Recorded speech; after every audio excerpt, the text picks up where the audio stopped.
But can you tell me how you've gone from psych ward to best-selling author? Oh, great question. Um, yeah, so I've been hospitalized on one, two, five different occasions. Um, so th three were inpatient, four were inpatient, and one was outpatient. And actually, it's four different times. Sorry, three inpatient, one outpatient. And my first little psychological getaway was in 2002. And um, and I actually share the story in my book where I talk about some of the trauma that I experienced while in the hospital, which is supposed to be a safe place. Um, but back in the early 2000s, the way that they dealt with mental illness was primarily just drugging you.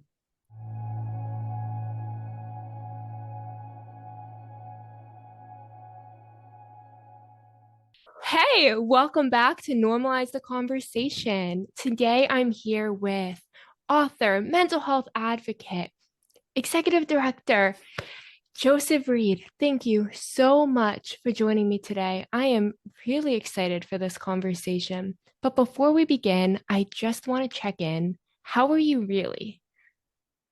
Me, right? How am I Yes. really? I am. I'm doing well. I've recently faced a really difficult situation where I mishandled something, and when I found out about it, I handled it right the correct way very quickly, and it makes me feel very good that I did it, regardless of the fact that I was kind of a jerk for doing it. So yeah, I'm on this upswing from feeling like total trash to wow, I did a good thing. Like I'm making it right. So I'm feeling good today. Thank you for asking. How are you doing today, really? Thank you for asking me. Not a lot of guests ask me back, but to respond to you, it can be really frustrating when we handle something the wrong way. And I know I Mm. tend to beat myself up over it. So to see how you've been able to handle it correctly now and then get yourself back into that groove is amazing. And I love the honesty and vulnerability with that. For me, I am exhausted. I have class in California, but I'm based half of the time in Florida. So my brain is trying to live between two time zones, which I don't do well. And I've been doing it for a little bit, the two time zones, but not the traveling back and forth between it. So I'm exhausted, but loving it, grateful for it, and hopefully going to adjust. Yeah. So I'm really interested in hearing your story. I know I've heard a little bit of it before, but can you tell me how you've gone from psych ward to best-selling author? Oh, great question. Um, yeah, so I've been hospitalized on one, two, five different occasions. Um, so three were inpatient, four were inpatient, and one was outpatient. And actually, it's four different times. Sorry, three inpatient, one outpatient. And my first little psychological getaway was in 2002. And um, and I actually share the story in my book where I talk about some of the trauma that I experienced while in the hospital, which is supposed to be a safe place. Um, but back in the early 2000s, the way that they dealt with mental illness was primarily just drugging you, whereas now they have more of a balanced approach to, dealing with cognitive function along with medication and making sure encouraging us to eat and sleep and all this other stuff that they realize, hey, these things are important. So, after that hospital experience, I wanted to get as far away from any kind of mental health care as I could. And I didn't want anything to do with it. I worked kind of hard to try to stay off of medications because medications that I received in the hospital uh, really did a number on me. I had my first panic attack as a result of a medication that they gave me, Zyprexa, in the hospital, and never having one before, and I was in the hospital, like I thought I was dying. So they put me on an EKG machine, and yeah, so I wanted to get away from that, and fast forward 15 years, and I meet this guy Nathan, and when I met him, he was our worship pastor at our church, and he's a big black guy with an amazing voice, and just really talented. He had just gotten out of the hospital when I met him. He had been in a psychiatric hospital here in West Michigan, and so he was a huge advocate for himself and for others. So once I got connected with Nathan, um, he really challenged me to grow and to speak out about my struggle. So I started to become more vocal, but I was still kind of like in his shadow because he was just a big guy. So I was constantly in his shadow. Um, and then I needed to go to the hospital again. And I was scared to go. So Nathan, my buddy Adam, who was my pastor at the time, and my wife, they all drove me up to the hospital, a different hospital that I was than the previous time, and made sure I was safe, got me in there, and had a much better experience. It was an amazing experience where they really took care of me, and I felt safe. I was very well fed. They had like a never ending uh, refrigerator with chocolate milk. Like it was just constantly chocolate milk. So I developed this lactose intolerance while I was there. But man, it was so much fun doing it. Um, and after about 3 weeks, I got out of there. Well, I was in for 2 weeks, came out, and then back for a week. And then after that, I did a couple trips. I went to Washington D.C. with my daughter's eighth grade class from a bus ride from Michigan to D.C. So they had given me Xanax to help me kind of deaden the blow of being on a bus with a bunch of teenagers. And taking Xanax, a milligram of Xanax while you're on a bus with a bunch of preteens or teenagers makes you very influential, or you can be influenced by a lot of stuff. So there were things that were happening around me while I was on this like weird Xanax trip that like have like tattooed themselves at my brain. Like I now constantly say I like turtles, and it's just from that one event from this kid that was sitting in front of me saying I like turtles all the time. But back to the main story. And after the trip to DC, my daughter and I spent a month in Africa with my father-in-law. We went to a small country called Malawi in Central Africa, which their motto is the warm heart of Africa. So that was just a wonderful and a beautiful escape from society. It was very, very third world experience, and yeah, just nice to get away from technology and be around really great people.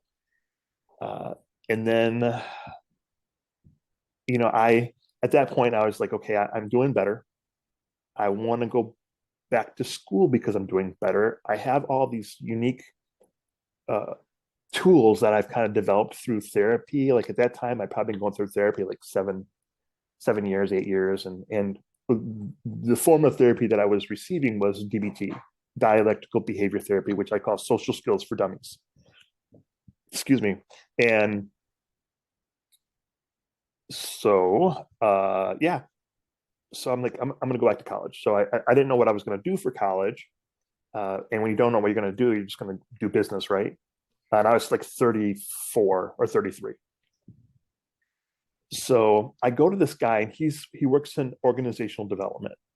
And if you're familiar with that job or that term, it's basically a position that people have where they help organizations or people kind of know where they fit, like where their niche is in terms of their skills and passions and all of that.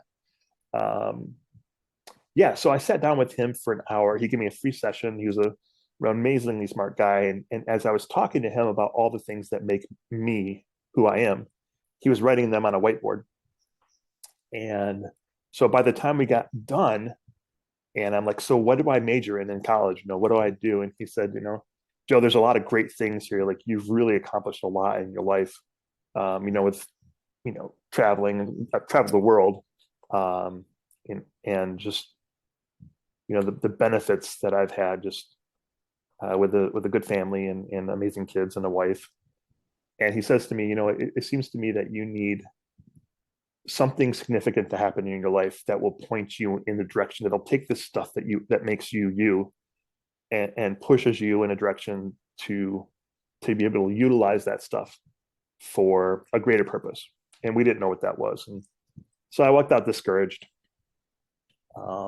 And I just kind of forgot about it. I went back to college and just started taking like communications courses.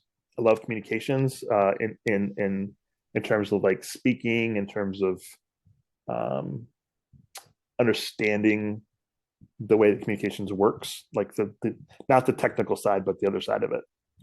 Kind of like what you're doing right now. It's just talking back and forth is amazing. Except I'm the only one talking. Isn't that awful? And then that was probably about 2016 that I had that conversation. Fast forward 20 to 2018, January 25th, I get a call that my friend, after his third attempt, had taken his life. My friend Nathan, the one that had taken me to the hospital, was my worship pastor. And at that point, um, I became very angry. I became very passionate, and I felt like I was living with this certain, like this skin around me, like a snake will have, and this exterior skin was like pretenses, like of all the things I wanted people to see about me, or the things that I thought would like impress you, Fran, um, and all of that kind of just fell apart because I fell apart, and I just started writing. And when I started writing, uh, a wise friend of mine asked me, do you see this as being all you're going to do? Are you going to write a book and then, impact the people that write a book, or is there more that you want to do? And I was certain that there was more I wanted to do, because when I got that call that my friend had died, I hung up the phone, and one of the most clear ways that I've ever heard what I think to be the voice of God telling me, this is how you're going to, this is, remember that conversation I had with that organizational developer where he needed something to happen to push me in a direction? When this call happened, I knew that all that stuff I had told him was going to point me in a direction and support me in the direction of helping other people that feel broken like me. Um, so yeah, so I just started writing, and I was writing and writing and writing, and I got in connection with a bunch of great authors through a publishing school, and they really walked me through the process. And had a tremendous cover designer, and yeah, I put the book out there, and it was immediately a national bestseller on Amazon, and on 3 or 4 categories, and a #1 new release in 5 different categories. Um, so, and I think one of the things that really makes it stand out is it's it's lacking the pretense, it's lacking the pretendedness of the Joe that used to be. Although there was a lot of sincerity in that person, compassion in that person, I was still trying to impress you. I was still trying to be something that I wasn't. In my book, in my story, it's just very vulnerable. It's very, you know, it's written like I talk, and I had to really wrestle with my editor to accept that, although it's not proper English, when you read the book, it's like, oh, you're like having a conversation with me. Um, yeah, and people just ate it up. So if you go on to Amazon and just take a look at random reviews, it's 4.9 stars with like 1 2-star, 1 3-star, and the rest are 4 and 5s. So 160 or 70 different reviews. So that's the journey. It was a very hard journey and painful journey, but I think it's when our pain and our passion collide that we find our purpose. And that's what happened with me. A very, very painful event connected itself with my passion of just caring about people. And then what I think is, when a bad situation happens, and if there's a mantra to my life, Fran, it's that God doesn't waste anything. And so a bad situation in my life never gets wasted. The situation with my friend dying, it was tragic, and I'd much rather have my friend here than have my book. Um, but God, and I feel like He directed me in a way to be helpful. And my organization, we reach people in 43 countries. around the world, and it's we have members, and we're working towards becoming a nonprofit. And yeah, that's the long and short of it. So What a story. I mean, that's a story of pain, perseverance, hope, impact. I mean, you said your journey started in with the first hospitalization in 2002. that's where my like where we really identified it as mental illness. Although I can go back to second grade in 1983 or four, and my teacher saw something that was going on, even though back in the 80s it wasn't really identified as mental illness. Wow. So your journey has been years and years in the making, decades in the making. Yes, So to go from so mental illness can feel very isolating, can feel really debilitating, can feel very confusing, frustrating. There's so many words to describe it.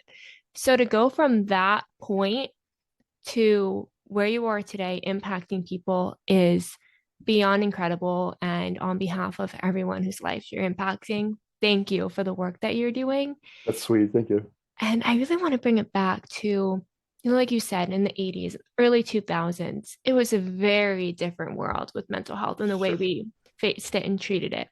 sure, And I mean, we have ways to go today. So we're not in any way saying that everything's perfect now. right. But back then, I mean, to go straight to being medicated. And then when you're out, you said like the Xanax, Mm-hmm. the causing the panic attack.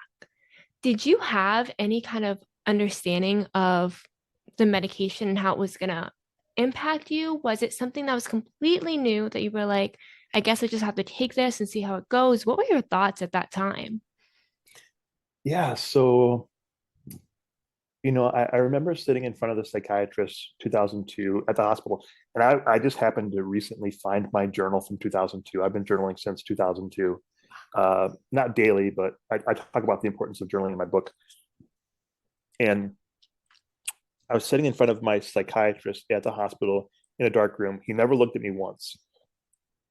He would ask me to tell him stuff, and he would just write down, you know, symptoms or whatever, and just like, oh, you're going to take Klonopin, you're going to take Risperdal, you're going to take Zyprexa, you're going to forget what else he had me, Prozac, um, and didn't even look at me the whole time. And I guess from that moment on, I knew there was something wrong with the process, and I knew that I was 100% confident, and I still am today, that medication isn't the answer. It's part of the answer, but and do I think there's something beyond medication? Do I think that there is healing for mental illness? Well, if we're talking it, if we compare mental illness to like a broken arm, if we compare it to cancer, if we compare it to all these other things, we don't go around saying, "Well, I got a broken arm, and it's always going to be a broken arm." No, we do things about it. Like we have to believe, and I have to believe that there is another side to this broken Joe. Um, and I call my group Broken People because when I'm at a lowest point, I feel broken. That's it's not to be a slam on anybody. It's just how I feel. And then when I started Broken People, my organization, I just hoped that there was other people. I hoped in the sense that I could build a community, not that there were other people that felt broken like me, but and there are. And I've had this love-hate relationship with medication. The side effects have really kicked my butt in a lot of ways. And but my wife seems to think they work. I understand that I'm not as smart as doctors, and she believes very strongly that my mood changes, and I have to trust her. Part of being mentally ill is you got to trust the people around you that care about you, and I think she's probably right. So I keep taking the medications. I keep dealing with the side effects, um, because the overall benefit outweighs the negatives to it. I was never a fan. Um, it's one of those necessary evils, I guess, maybe, although it's not that evil. In the beginning, when I was first presented with taking medication, it was in the psych ward, and I was given an antidepressant, and I live with bipolar disorder. Mm-hmm. And it's very common that someone with bipolar disorder will be sent into a manic episode Mm-hmm. as a result of an antidepressant, which is what Yes. happened to me. And it was terrifying. Something that was supposed to help me ended up having me screaming at my parents, begging them to stab me. Yeah. And that was completely overwhelming. And it made Yeah. me very skeptical of medication for a very long time. I do take medication and mood stabilizer every single day, and that has worked wonders for me and helped me so much. Yeah. But I've also been prescribed anxiety medication that had really bad side effects that weren't right for me. Yep. And it takes a lot sometimes to what's the word I want to use? It takes a lot sometimes to say, sometimes medication does not work for me, and sometimes it does, and to separate Sure. that out because one bad experience can really overshadow the good Sure. and the benefits. Absolutely. But with medication, I mean, it took a long time to find the one that was right for me. And I think that's something that's very common. It sounds like that kind of happened to you, finding the wrong ones and then getting to the right one. Your Well, experience with that, what was that like? yeah. So, I mean, as we talk about, we have, you said it so well that we have a way to go with mental health, and one of those things that one of those places that we need to get to is get beyond the place of experimentation. Yes. Basically, you go in there. When I was in 2002, I was diagnosed with manic depression, which is now bipolar, and that was completely wrong. But they were treating it like that, and I began to experience these episodes of mania that I don't know were directly related to the medication, but regardless, it was around the same time as the medication. And I think a lot of people can relate to this feeling of feeling like a guinea pig, like they're just Yes. throwing medications at it. And what's so significant to me now versus then is that there is this realization of balance that somewhere along the line they started listening to people like me or people like you that said, this may be part of it, but there's so much more we need to do in this great dance towards healing. Yeah. And somebody like myself that's an introvert, that's very socially awkward, and being able to address those issues is a path towards healing. Going to the gym is a path towards healing. If we understand the brain health to be just really complicated physical health, right? Because I Yeah. mean, honestly, even as a person of faith, I identify the fact that we have chemicals and we have electricity and all the stuff firing in our brains that really impacts and is impacted by the decisions we make. So everything that we do, from me being respectful to you on this call or being excited to be on this call, to go into the gym, um, from being honest or telling you a lie about my life, those things impact and begin to actually literally shape your brain. You talk about neuroplasticity and the way the brain reforms itself through Yes. years, and it's amazing. But that happens based upon the decisions we make now. And yeah, I don't like being treated like a guinea pig. And I think that one of the things that really could happen is just more research into, the genetics. I know there's some genetic testing that gets done to determine what medication may work better. I know there is a long way to go with that.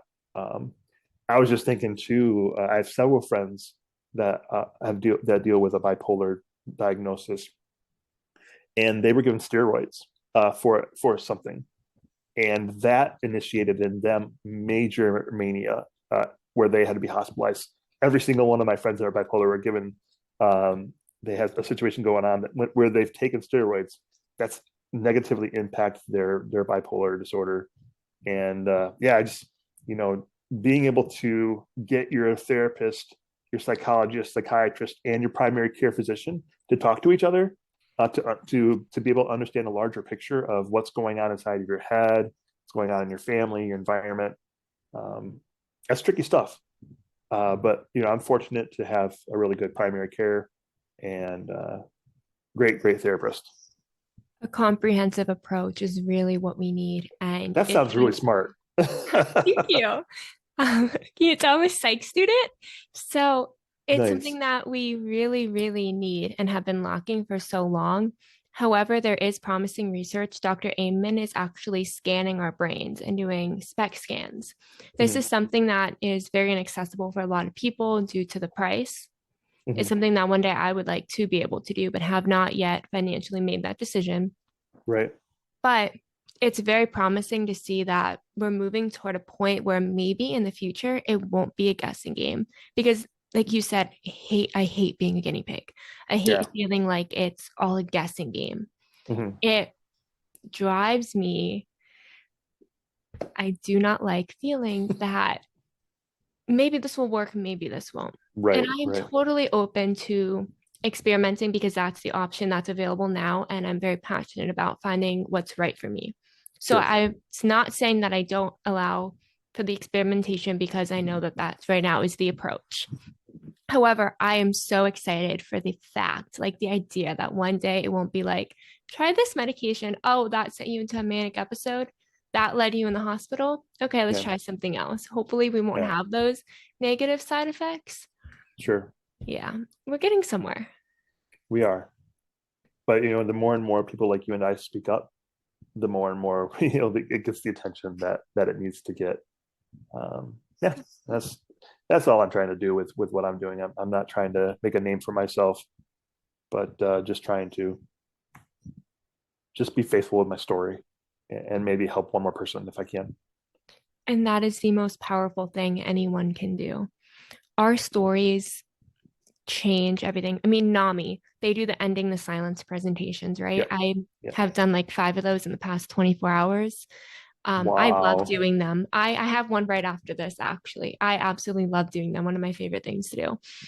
And we do have the power to end the silence by having these conversations. It Yeah. starts with us and by speaking out, sharing our stories, which can be terrifying. I still Yes. remember how afraid I was the very first time I had wrote this long blog post and I was like, do I do it? Do I not do it? Do I do it? Do I not? And I sat there for like 30 minutes, like publishing, unpublishing, publishing, unpublishing before I was like, nope, okay, it's time to do this. It can be terrifying, but it's so freeing on at least on my end. And it's Yeah. so amazing the response. We are really ending that silence. Yeah. I my experience with that, through NAMI and through Broken People, I've worked with law enforcement throughout Michigan, um, and my story is quite painful related to law enforcement because I used to work for a police department, and um, and it wasn't a great experience for me. So, and that was in 1998. And so this last year in 2021, through NAMI, I had opportunity to go speak to our local university of their police academy. And they didn't know when they had me come in that I had been a former in law enforcement. And so when I began to share my story and the painful part of my story in relationship to law enforcement, um, it began to resonate on a whole different level with these future officers and now with several departments. I'll be traveling to Wisconsin next month, talking to several agencies in central Wisconsin about my story and about the importance of mental health for both our public safety uh, people and how that impacts our communities and yeah, and it's been an amazing experience. But again, it's that pain of our story when it collides with our passion of loving and connecting with people, where you've found your purpose, at least for now, and that very well may change in the next decade or so, depending upon what other pains or what type of other life experiences you have. But I have no doubt that it's going to be an amazing ride for you. Thank you. And same for you. I mean, the work that you're doing is incredible. And I really want to talk about your book, Broken Like Sure. Me. I love that name, first of all, because when I was struggling, I felt broken. I felt absolutely broken inside. And I felt like I had to stay broken. And like you said, with the arm, when arm is broken, like, oh, that's it, broken arm forever. But that's Yeah, genuinely how I felt. And yeah. I mean, the name of your book is just right away resonate with that feeling. But how'd you come up with that name? I'm it's so it's it's interested. it's such a better name than my original name. Like you go through all these, like as you're writing a book, like the title of the book is like the last thing you come up with, and it's funny because I was just telling my daughter this is like my 44th podcast interview, and it always comes up in the podcast where I'll say something to the effect of where people feel broken like me, and it was by accident that I came up with this title. Because when you write a book, you want to have a common thread through it all, and the one thing I can relate to is just being broken. So I began to look up cliche. I googled cliches with the word broken, and then I sent this one out there. And the subtitle, um, my friend Megan came up with this. My friend Megan and Becca, an insider's toolkit for mending broken people. And like my cover designers killed it. You know Oh, they the did. I mean, it looks like it's all taped up, and you see the broken okay, Yes. like I love that. subliminal messages. Oh, look, the Jungle Book. But yeah, it was. And now that we have these conversations, like I have no doubt that that story speaks honestly about my experience, and honestly, when I wrote the book, I had one person in mind. There's a mom in New Jersey, a single mom. When they talk about writing, one of the best things you can do as a writer is to in my school they talked about an avatar. Is think about the person that you want to reach the most with this book. When you stand on stage and you begin reading these chapters, who in the audience is going to be the one that's so broken or crying or laughing so much, so the most impacted person, and then you write to that person. So this mom in New Jersey, uh, her name is Dana, and I was like, that's the kind of person I want to reach. The middle-aged mom, making ends meet, a really troubled religious background. I said, I want this book to speak to her. So when you go through the book, it changes it from being a plural audience to being about you and me. Oh, I love So when I say the word like you, like I'm picturing her reading my book, and I know when I reached her that I would reach at least 100 other people, and apparently a lot more. And that makes it, I don't know. I just want to help people, and I'm quite clueless on how to do that, other than just being honest and sitting here and having a genuine conversation with a very lovely person. honesty, vulnerability, authenticity genuinely is the best way to get to someone's heart and to connect. I mean, for so long, especially with mental health, conversations have been so superficial because there just weren't enough conversations. There wasn't enough awareness. People didn't know how to validate, how to support, how to Yeah, actively listen. It was more, I have to respond to this. And I don't know how, so I'm just gonna change the topic. And yeah, so to have someone being so just honest. I mean, I know for me, the first time someone was completely honest and I heard it, I was like, wait, I feel that way too. And I'm not alone. Like, right. mind blown. Yeah, and in the same way, not everybody should be as honest as we are if they don't have the support that you and I have. Yes. Um, I'm able to do this to be able to put my book and my story out there for the whole world to see. Because if there is like a negative after effect of that, I have a crew of people that I can go to for support. And I really think it's important the words that we use in how we talk together, and really to avoid uh, latching on to phrases and words that are really limiting with mental illness, like the word stigma. Um, I have a problem. There should be a stigma around the word stigma. I just don't like the word, but I understand the concept. There's another phrase that's okay, which is it's okay to not be okay. Like the intention behind that is really good, but if you think about it in terms of a broken arm, it's really not okay to not be okay. Yeah. So by saying it's okay to be not okay, like you're telling somebody it's okay that you're suffering. It's okay, like, and that's good. But what is not good is for people to stay that way. Like Yeah. we need to be not okay with not being okay, and begin to do the things like going to the gym, talking to family members, being on really excellent podcasts or listening to an excellent podcast, and make sure you're giving 5 stars to excellent podcast. Wink, wink. Um, yeah, and we just got to be really careful that in my book, at the end of every chapter, there's a section. It's called utilization. You see that there? Spelled Yes. YOU. So, in a lot of books and a lot of places, and rightfully so, they'll give you this formula for living, and they'll say to you, if you do X, Y, it'll equal Z. And I don't think that that's how life works. Like when I went through DBT, and I'm sure that you've done this with different things, like you adapt things to fit your Yeah. life.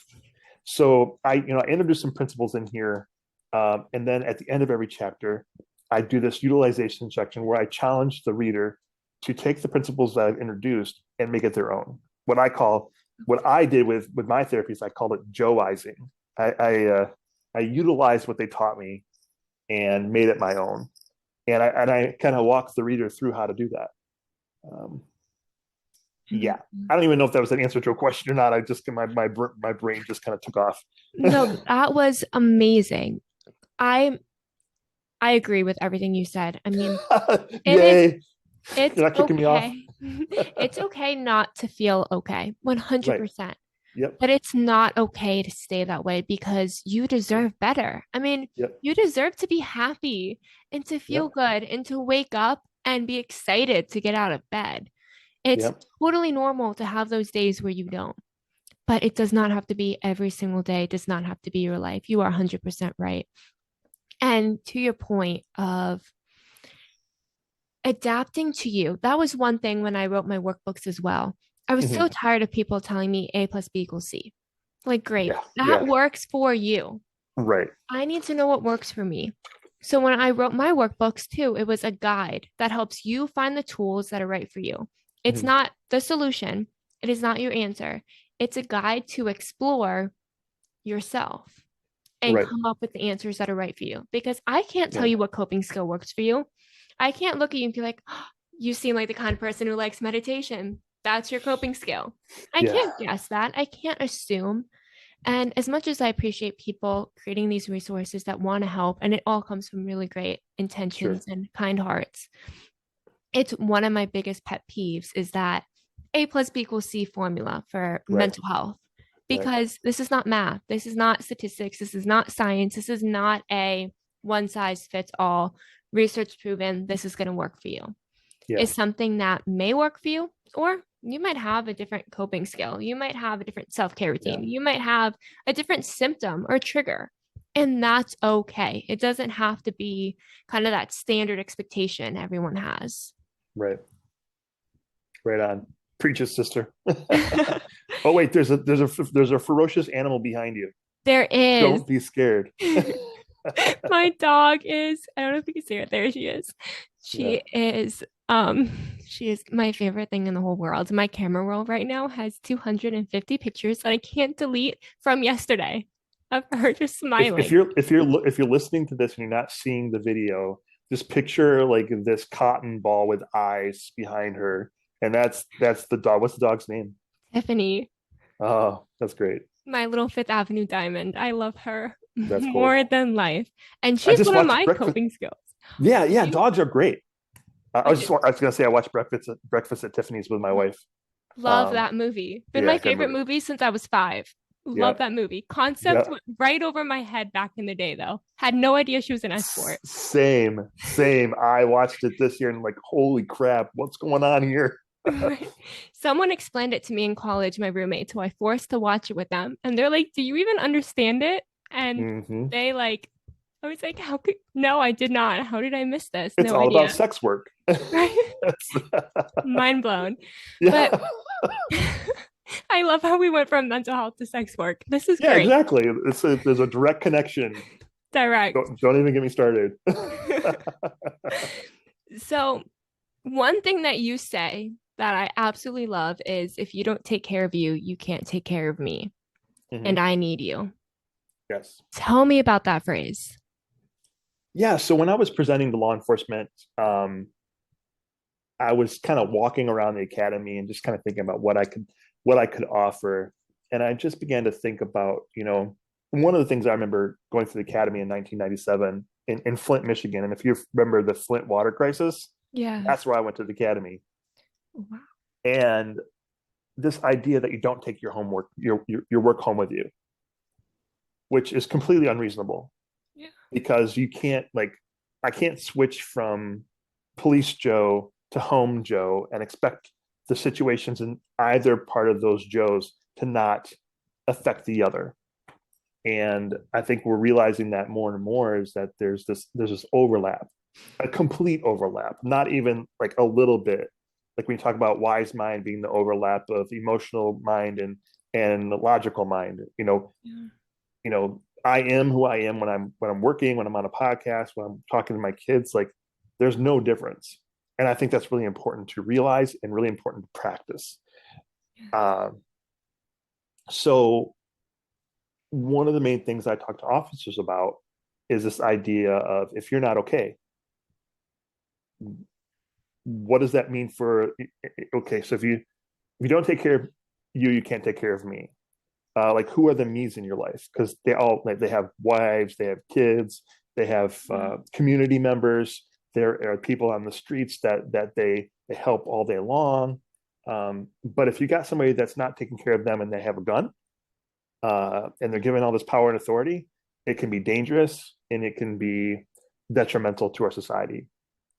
So I talk a lot about, from my experience, mental health care for officers, taking care of themselves, making sure that their cups are full and overflowing so that they begin to pour into the lives of other people. But the moment that you use like if alcohol becomes a coping skill, if sex or if television becomes your coping skill, like those are coping skills, but they're maladaptive coping skills. They're not helping you. They're really pushing issues to the side to be addressed later. And guess what happens when the pot's boiling, right? That lid's going to fly off.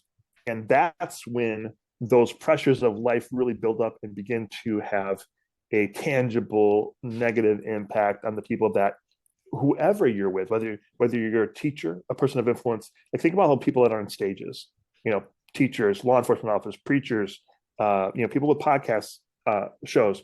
You're people of influence, but if you pretend to be something that you're not, if you pretend to be above human, like I don't know if you ever heard a pastor preach, but a lot of times, most of the time, it's like, oh, you're just way below me. You're not.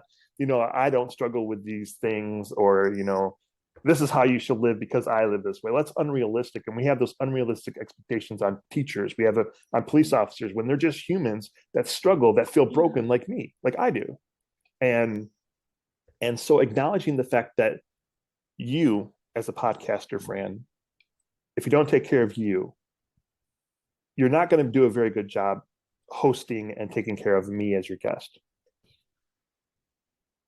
And I need you to. Yeah. And your audience needs you to take care of you. So you said a little bit ago that you haven't slept for 36 hours. I slept last night. I Oh, hadn't you did? slept for Okay. All 36 right. I was hours. going to call you out. But I'm glad that you did.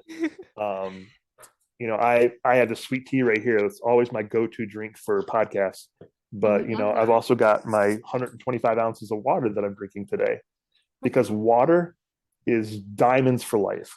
That is what I'm convinced it's essential for mental health. Oh, I it don't know, but like there's nothing more pure for our bodies than water, except for Flint water. is. That was not so pure. Did that answer your question? I think so. I think that did answer my question. I And was like all over the place. it was, but it was really good because I said because so many times. Wow. Why? You Because can't, exactly. You can't, you have to take care of yourself. You yes, have to take care of yourself. And that is something that I have struggled to learn. I mean, like you said, I didn't sleep for 36 hours because I hopped on a plane, went to class. I didn't have anywhere to sleep. I had 8 hours or 10 hours before I even had class. And I hopped back on a plane, got home, and then did like 2 ending the silence presentations, then made dinner for my grandmother, watched the movie with her, and then Mm, finally went to bed. And it was so much. I genuinely didn't make the time within that time frame to take care of myself. And mm, any people like you calling me out on it. My friends definitely called me out on it. And I was like, I know, mm. you're right. Oh, I can't argue. You're right. I'm wrong. And I did finally sleep. But if we don't take care of ourselves, I was a tired, angry little thing last night. I mm. was so frustrated. Someone spoke to me and I was like, I can't respond. This Did you morning, punch him in the throat? I wish. No. Oh, he didn't. No, I Okay. don't wish. That's bad. My But wife does that. I'm just kidding. Sorry, honey. Wherever you were listening. I definitely like was driving to UPS and like everyone who like cut me off, I was yelling. Oh. It's a good thing that people can't hear me because my road rage was bad, bad, bad.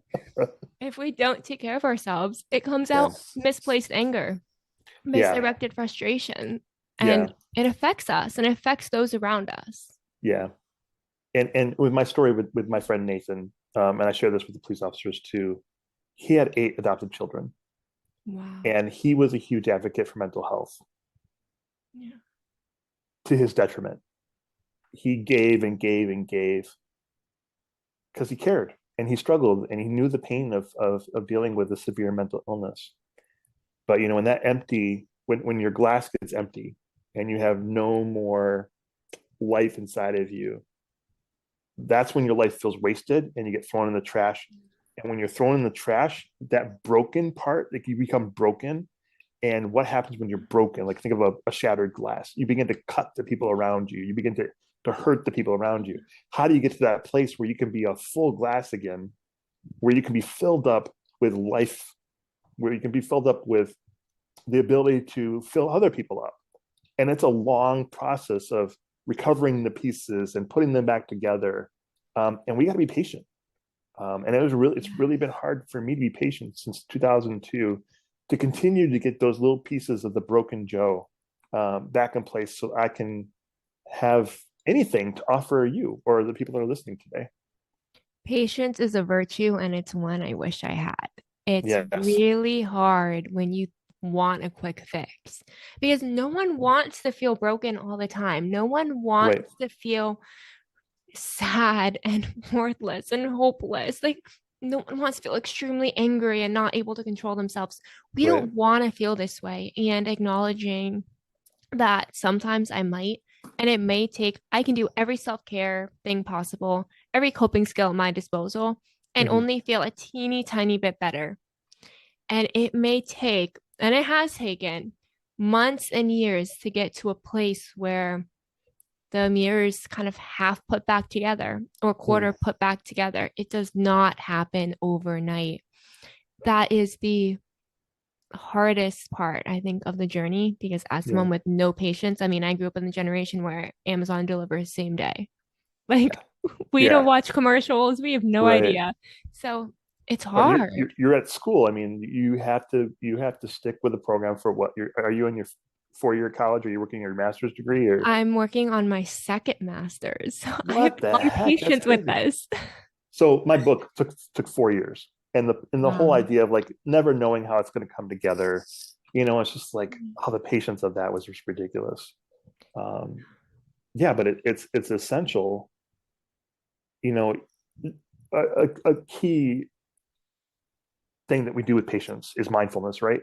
Where we take Yeah. a second to sit back and think about what we're thinking about. And there's a couple things that you've brought up that I think is really awesome. And the way I do that mindfulness thing, and I talk about in my book, is journaling. Um, and the importance of just taking the time to slow down and write my thoughts down. That has been a huge game changer for me. And there's actual scientific research on the benefits of journaling and cognitive disclosure. And then another thing that you brought up was super important is those friends. And as adults, we do friendship pretty suckily. So I've got 180 pages where I talk about how do you do friendship as an adult, and really it starts by befriending yourself, figuring out Yeah. who you are and liking you. But the thing is, when I talked about that shell earlier about the Joe that everybody else saw, if I'm changing who I am for the people around me, then I lose track of myself and I don't even know what I like. because it changes with everybody around me. But as soon as I let that those scales fall and I began to like come out of my shell, uh, talking about liking turtles, it's you begin to identify things about yourself and you begin to be honest with people and you lose friendships that Yeah. were never healthy for you in the first place because you were trying to be something you weren't. And you began to gain these deeper friendships where you have friends that will call you to the plate in terms of your own health. So those are two of the major tools I share in my book because they saved my life: journaling and friendship. Mine too. I mean, I've been so lucky to have some of the most amazing friends. And I don't have a big like circle of friends by any means, but the ones that I have, Yeah, amazing. First of all, I love when people call me out. If I do something wrong, call me out because I want to learn. I love mm-hmm. to be called out and I love to argue sometimes. So can't say that you're always gonna win. However, you're probably right, and eventually I will admit it. So, but I love that they're willing to call me out and be like, you need to sleep. You need to eat more. You need to exercise. You need to do something. You need to take a break. I love having friends who are so in touch with their own mental health and very aware, and they'll share that awareness with me when I'm not being super aware, and vice versa. I'll do the same for them. It is just friendship, I think, is one of the most amazing things. And doing friendship as adults is very different. I'm still like really not looking forward to the day where it's not like, oh, come sleep over every other night. That's not going to be fun. I'm Right. not looking forward to that day. However, it's amazing when you have people who are just there to show up. One question I really want to ask, because first of all, I want to say I am so sorry for your loss of your friend. And I also lost someone who kind of I used that loss to be able to do my work. It Sure. really it changed a lot for me and it helped motivate me and pursue sharing my story and opening up. And that's something that I've wrestled with a lot because part of me feels guilty for admitting that because I lost them, I am where I am and I'm doing so much good work. And would I be there without that loss? And I don't find a lot of people who have a similar experience like that. So I'm wondering for you, what is that experience like? Like how I've That might have been a bad way to ask the no no question, but I get you. Like how yeah. to be able to take that pain. And turn it into purpose and be okay with that. Like that was confirming to everything that I've believed for my whole life is that there is this transformation as a person of faith that I think that God can do in my life. That He doesn't waste anything. Like my law enforcement experience, this tragedy, and there's this idea of redemption. Like how do you take a bad situation and you redeem it to be something good? And I think, aside from faith, like you can take situations with police violence or Congress that's so screwed up and redeem it by being patient and being selfless. And I feel guilt for this all the time. It was my friend who took his life, and then my cousin just a few months later took his life. And I don't know what else to do that other than to scream from the mountaintops. I'm here. I want to help you. Your life has purpose. You're not alone. Um, I can't stop myself. This journey to write a book is just it just happened. Um, and on top of that, we're dealing with you and I and probably many of your listeners are dealing with that internal pain that we already had in the first place of Yeah. that self-doubt and suicidal ideations and Yeah. all I know how to do is in this moment with you, Fran, and with those that are listening, to be all here, to be all vulnerable, and just hope that through this painful experience and through my honesty, that I'm helping you, that I'm making a difference for you, because there's nothing else I have to offer. I can't pretend to be something not I'm not, and I can't pretend to be it was a good situation, but I'm gonna take a shitty situation and I'm gonna put some flowers in it, and I'm hoping to see some growth. But it's hard to grow things when you don't have shit. Um, and I believe that, yeah, I hate when bad things happen, but they do happen, and we have to learn from them, or we're gonna, yeah, it's not gonna be a good situation. But Everything happens for a reason.